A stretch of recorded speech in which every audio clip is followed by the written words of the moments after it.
right? Can you see? Yes. I'm going to move it just a little bit so that it's more centered on me.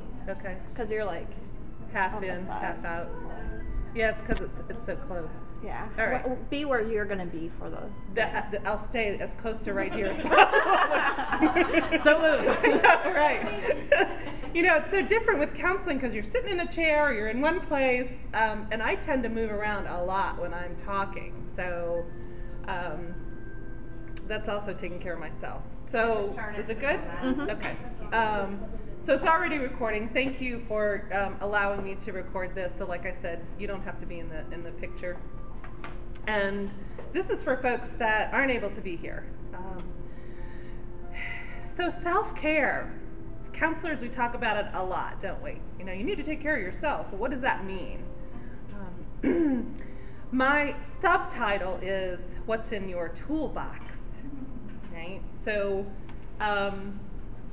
with that in mind, I know that I think all of you are counseling students. Is that correct? Yes. All right, good. And I think I've heard folks say that some are school counselors and some are you have mental health or some mental health folks? Yeah, mental health and then couples and family. Okay. All right. So let me give you a little background of who I am. I'm Dr. Susan Thompson. I'm a licensed professional counselor, and I need to add in Virginia because that license doesn't really transfer from one state to another yet.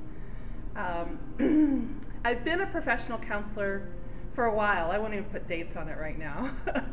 But I've worked, I'll work backwards. So right now I'm a full-time faculty member at Old Dominion University until May, when I'm starting my big leap. I'm doing a big leap. And look that up, it's a great book too, by the way, Big Leap. And I have recently started a private practice in Virginia Beach with a couple of colleagues called Military Integrative Therapies. So that's our website is militaryintegrativetherapies.com. And you can take a look and see the different kinds of things that we're doing. If I go back, this is my 9th year as a full-time faculty member at Old Dominion University. I'm the clinical coordinator, so that means that I coordinate all the practicum and internship experiences for students. I do a lot of supervision. And I also teach the Advanced Counseling Skills and Techniques class for our master's level, and I teach an advanced supervision class on the doctoral level. And my all-time favorite is I teach an elective course called Complementary and Alternative Therapies. I have worked as a college counselor at Washington University, at William & Mary in Williamsburg, Virginia, University of North Carolina, Pembroke, and also at ODU. I've had my own private practice since about 2000. So I've been doing this counseling thing for a little while now. And I have to add that I'm really starting to step into being an artful spirit. And talking with one of your colleagues, I think he's an artful spirit too, graduated with an undergrad in art, and then what do you do with an art degree, right? I don't have an undergrad in art, but I love creativity, and so I'm stepping into being an artful spirit. That's actually the name of some art retreats that a friend of mine and I are doing. And that's also about self-care. So these are a couple of paintings that I've done. Actually, a painting on the right side that I just did based on an email that a friend of mine sent called Unspoken Sound or Unheard Sound. And then on the left side is a collage that I did for the holidays. So I made this huge collage. It was like this big and cut it up into small pieces and then sent the small pieces to all my friends. So that was really fun. It was a great way to be creative and then share that creativity with people. So what is self-care? Somebody asked that before we even started. What is self-care? So it's pretty widely used for different activities and practices that people tend to engage in to maintain short and long-term health and well-being. Really, it's about stress management. So you can see from the graphic here, it's about staying fit. There are different elements of self-care. Staying fit maintaining good physical and mental health. There's also, if I can read from here, preventing illness or accident, meeting social and psychological needs, caring for minor ailments. So that's more on the physiological sense. So there are different models for self-care even, depending on where you're coming from. There's no one size fits all. Somebody asked about, said, well, I don't know if I'm doing it right. What does it look like even? So if you think in terms of wellness, how many of you have studied wellness or have you looked at wellness in any of your classes? There are lots of different components to wellness, right? From paying attention to the body, from the mind and mental health, to emotional health, to spiritual health, to work, to relationships. And I'd keep adding to this because I think all of us also have a creative aspect, and I think all of us also need some element of being in and with nature. There's some kind of value in taking care of yourself daily and taking care of yourself overall. I like the colors of this pyramid that starts with food and sleep and drinking. Doesn't it sound like basic needs, right? Food, drink, and sleeping. And then the next is, this is what you need to feel right. And then the next one has to do with beauty. And the last one is soul care. Interesting, all right? So our foundation is we have to take care of this in order to do more of this and more of this kind of work. So it's all interrelated, and we'll be talking more about that tomorrow in the presentation that I'm doing. So what happens when you're stressed? So I'm going to switch back to stress. This is really all about stress management, little pieces of stress management. And it's my intention to say you can do this in little pieces. So let's take the balloon that you've got. You might have to stretch it a little bit. And let's name some different things that cause stress. And for each thing that you name, we're going to put a little breath of air in your balloon, okay? So different things that cause you stress. What are some? School, all right. That might be a big blow. Okay, what else? Family. Family. That could be little or small, right? Okay, what else? Work. And we can even break that down to coworkers or, right, little things, right? So we can, little breaths or big breaths. And if we keep blowing this up, eventually it's going to pop, right? So self-care is about taking little steps to release, right? So different things that you might use already to release it. Okay. You have to do it. It's fun. So what are some things that you do? We all have to have our own toolbox. What's in your toolbox? What are some things that you already do that help to reduce stress? Currently or in general? Either one, currently or in general. In general, I like to read. So reading, lets them out, right? Exercise. Exercise, that might be a lot, depending on how much you exercise. All right? Yoga. Yoga, yeah, yoga. What else? Massage. Massage, woohoo, massage. What else? Sleep, good sleep, not interrupted sleep. Yeah, that's a good one. What else? Eat ice cream. So if we're moving toward health, it depends. It depends. So that's really that's a good question. Is eating ice cream something about self-care? Everything. So you know Ben Franklin's quote, "Everything in moderation." Right? Do you know that there's a second part of that quote, including moderation? So even ice cream in moderation, and maybe sometimes you don't use moderation. The question becomes is it really feeding you? Really feeding you? And maybe the answer is right now, yes, but overall, maybe not so much. So, ice cream, so sorry. What else? Spending time with people who aren't stressing you out. Right, so friends. What we know about really good mental health is when you have a good friendship network, It helps buffer stress. What else? Family, yes.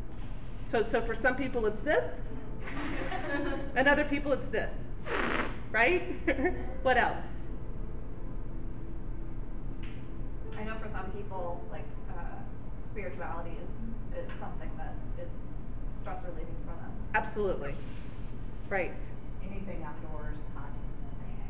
Yeah, there's some great research that says that even looking at pictures of the outdoors can help reduce stress. It reduces cortisol, it reduces all kinds of the stress hormones that run through the body when we experience stress. All right. So different things in your toolbox. So what I had intended to do is to make a really long list. And the reason that you have little sheets of paper with Monday, it should be 7 days, right, was to give you an opportunity to write in each day something little that you can do that would be letting go of some stress as it builds up, because you're in school every day, right? You're working every day. So the stress starts to build up, and the stress hormones also build up. So you need to have little outlets. It doesn't take much. So if you think in terms of even 15 to 20 minute increments, little things, it doesn't take a lot. We know that at least an hour of exercise is important, but that's for that much, as opposed to reducing stress a little bit at a time. Right? So let's look at some other things. If you haven't already started jotting notes based on what we've talked about, let's talk about some more, okay? Because I got lots of ideas. Okay.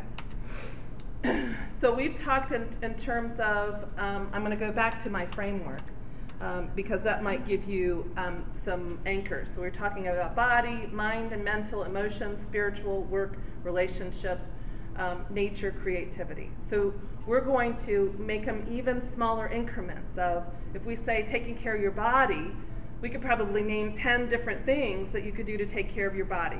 We've mentioned massage, we've mentioned yoga, we've mentioned exercise. Now, exercise can be broken up into a lot of different things too. What specifically? Running. Walking, yeah. Yeah, this body has done 4 half marathons. Can you believe that? So that does help, yeah. What else? Swimming, yeah. Hiking, yep. Which gets you out in nature as well as moving, yep. Also, I cycle. I'm going to say sleeping too, because that rejuvenates my body when I get enough sleep. When you get enough sleep, yes. So taking care of your body, absolutely. Right, and so very often we're not getting enough sleep. What research seems to show is that we need 7 to 9 hours, depending on your body. So most people don't get 7 to 9 hours. Yeah, right? So if you could do one little thing different, that's what we're aiming for, is one little thing different. And it doesn't have to be every day, but you'll have choices each day. All right, so somebody also said cycling. I want to offer this too with being outside. There's some awesome research, and the website is earthing.com, EARTHING.com. That has really, it's a great place to find information about the interaction between our bodies and the earth. As simple as taking your shoes off outside and putting your feet in the soil for 15 to 20 minutes. The magic time frame here. 15 to 20 minutes can do all of those things that running and all the exercise can do. It can help you feel literally more grounded. It gets you more in connection to the earth. We have lost our connection to the earth. So if everybody would take a look at the bottoms of their shoes right now, are they conductors or non-conductors? Do you remember what that means from physics and chemistry? They're non-conductors. Okay, so I don't have that. So right. I'm not connected in my shoes. Right. So often our shoes these days are made of rubber, which buffers us from our connection to the earth. There's some even more interesting research around how the electromagnetics of the earth mirror our electromagnetics. And when we're really feeling depleted, literally, like I said, putting your feet in the soil can make a big difference in getting reconnected. Kind of cool, isn't it? Right. So we've named some body kinds of stuff. Anything else that you can think of? Tai Chi. So that's movement. So good, you open that up. Tai Chi in the grass outside is amazing. Oh yes, Tai Chi in the grass outside. Now we're getting into all kinds of layers, right? I'm so excited to hear all these great phrases coming from you all. That's awesome. So yeah, so are you familiar with Tai Chi? Most of you are shaking your heads, yes. Tai Chi is really made meditation with physical movement. And it's that movement that helps to center the body. It helps to move the energy in the body too. What else? You guys are doing great. I know we said yoga earlier. Yep, yoga. And then we also have things like Pilates and kickboxing, and you can make a whole list of any kind of aerobic exercise, right? How are y'all doing on your lists? Oh, good reminder. So the idea again is for you to draw a note in each of the spaces so that you have a go-to list each day. You'll say, oh, I could pick that today, right? I think I gave you 3 sheets of paper that have Monday through Sunday or Sunday through Saturday. And so again, the idea is for you to do a little bit at a time. And you can fit in usually 15 or 20 minutes. You might not think you can, but usually we can. All right, so we've got body. How about mind kind of stuff? We've already mentioned sort of a crossover. Meditation.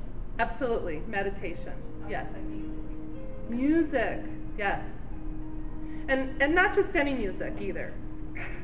There's some research that says, have you heard about this research study that had 3 rooms with plants in these rooms, same plants.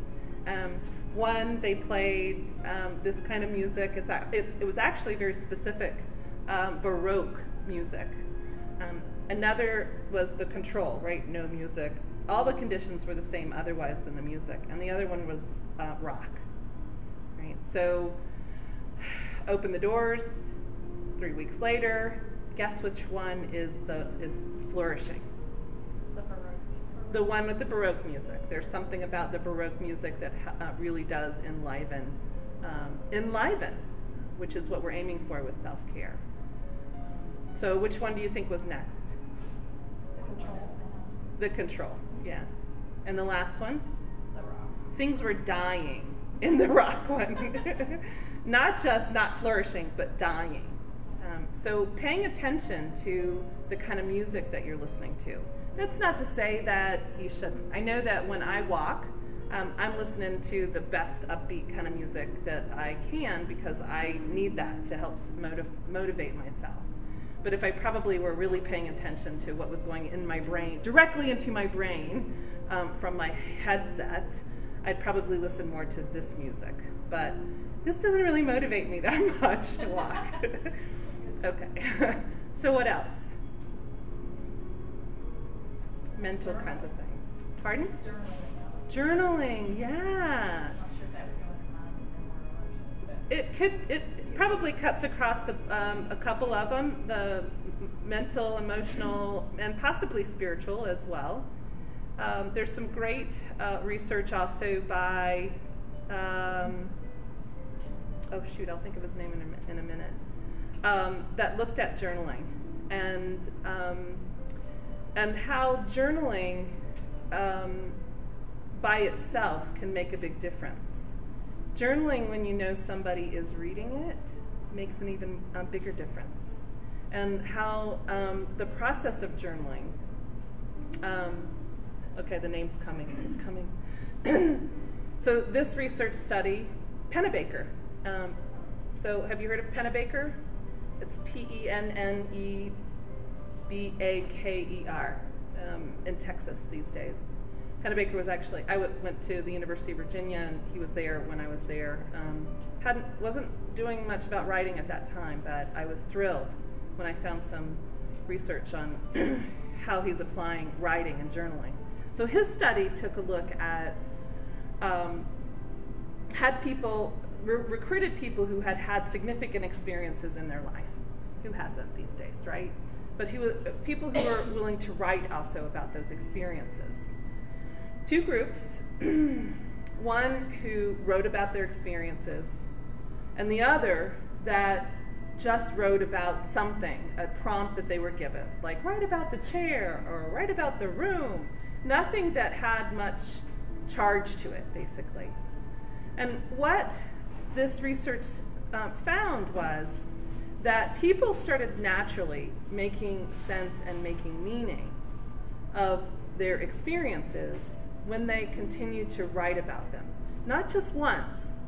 People came back and wrote again and again and again about their experience. So for us as counselors, when people tell their same story again, we need to start looking for the shifts that people are experiencing. And you might encourage your clients to write again about their experience, because they get a different level of understanding each time they look at it and write about it. So journaling is a great tool and technique. What else? I think art therapy fits in there for me. So yes, any kind of art and creativity. Now we can start breaking that down into its different components, right? Different kinds of art. What are different kinds of art? You saw two kinds that I did up there, but that's only a tip of the iceberg. Pardon? Theater. Theater, yes, yes. So acting things out, or being something else or somebody else for a brief period of time actually helps to get you some perspective. So what else? Painting. Painting. That typically people think of painting, yeah. And then even painting has different watercolor and oils and acrylics, and so you can choose lots of different mediums to paint. Right? What else? I like knitting. I mean, whenever Yes. I sew, it's like therapy. Yes. So knitting, crocheting, any kind of sewing is like a meditation, because what you're doing is you have a focus, and you're focusing just on that thing as opposed to everything else that's happening. And what happens is the heart rate slows down, the breathing slows down. We also then have all those great benefits of any other stress management kind of tool. And then we started with art, and we've got creativity. We've got all kinds of forms of creativity. Anybody do any scrapbooking? Yeah, that's a creative outlet too, and works really well. I do things with my pictures. Yeah. Like, not necessarily scrapbooking, but like I like to make them into these mood DVDs that you can watch. Excellent. So taking all your photographs and creating. So the kids can relive like a moment or something. Yeah. So I like to make them into DVDs. And again, you're making some decisions, but you're really focusing on the present as opposed to all the things that are going on. It's a great buffer. Right? Go ahead. Sorry, I was just thinking, I don't really do anything artsy. It's okay. But I guess the closest thing for me, like I like to repurpose antiques. That's awesome. That's artsy. That's very creative. Artsy. But it's normally like hammering something or sanding something down. Right. Well, and I'm glad. So you could start looking at the kinds of. This is good for you, for your clients too. You're coming up with different ideas for not just for yourself, but for clients. Having an idea of what your learning style might be could give you some ideas for self-care strategies and tools. So someone who, like you, who does the repurposing and refinishing different kinds of furniture, right? Just antiques. Antiques, any kind of antiques. then that is a creative process, because you have to again, it's about focus, right? You're focusing on the piece and what are you going to do with it, and all the ideas are flowing with it. That is a creative process. Everyone is creative. It's a matter of, have you figured out the mode that it takes? I actually, I started doing art through photography. I did take 2 photography classes when I was an undergrad. And then when I was in my doctoral program in counseling, I started taking pottery classes at the community college. Yeah. So we don't always think of pottery as art because it also has that craft blend to it. But boy, if I hadn't done pottery while I was a doc student, I would have gone absolutely insane. I'm sure of it. And I was already a little insane. But so then we can break down. So have you ever worked in plastic clay, like Fimo or Sculpey? So that's creative. I make jewelry also. That's creative. So you can do, there are all kinds of things that you can do that are related to self-care. Even if you're producing something, it's still potentially self-care. As long as you're not getting into, I have to do this, right? And even then, there still could be some benefits from doing something. Would mowing the yard go in that one? It might, yeah, mowing the yard. Out of labor, physical labor, it's the patterns. Awesome, I love that. So yeah, mowing the yard, just kind of being attuned to the patterns that you're creating. Yeah. Probably even like gardening. Like I love the garden. Gardening, absolutely. That was another way that I got through my doc program. I'm not getting another additional. So gardening, whether it's, trimming the hedges or actually, right, mowing the lawn, or even planting. There's something enriching and nourishing when we plant as well. Again, here, so there, you got the parallel. It's not just feet in the soil, but you're actually hands in the soil in that case. Yeah. What else? This is good. You've got a great list. How y'all doing with your list? I don't know where you would put this, but vet therapy. Yes. Animals, our pets, are absolutely about self-care. I have a dog and a cat. I walk my dog every morning. If I don't walk my dog, it's because I'm sick. And she pushes me to walk too. So no less than a mile every morning. And I call it my walking meditation too. So pets. And it doesn't have to be doing anything. It can just be with them. That's why we have things called pet therapy that are showing some great value for helping people to heal.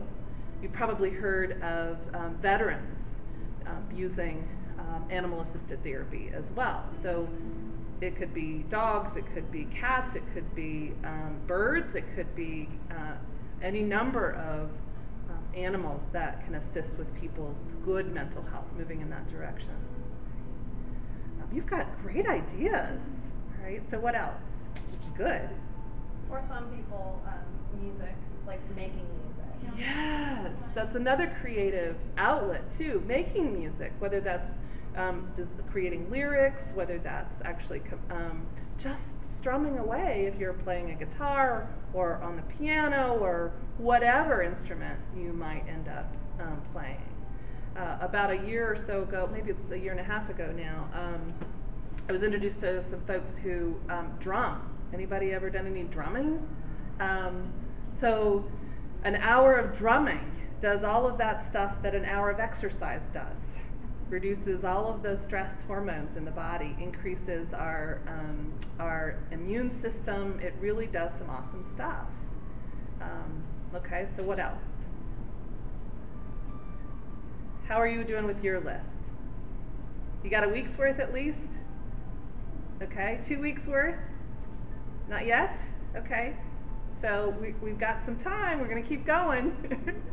I discovered recently flat fishing. I went with my husband. It's incredibly relaxing. Yeah. It's yoga on the water. It really is very relaxing. So again, anything out in nature too, on the water. Water has this extraordinary ability to also sort of cleanse our mental and emotional state. And whether that's being in the water, because you start being focused on now too. Right? Fly fishing, awesome. Kayaking, right? Canoeing. I live in Virginia Beach, so we've got paddling, whether it's surfboarding or boogie boarding or just being in the water, on the water. Yeah. Somebody's missing that. We used to live it that way. Okay. Yeah. All right. So it's funny.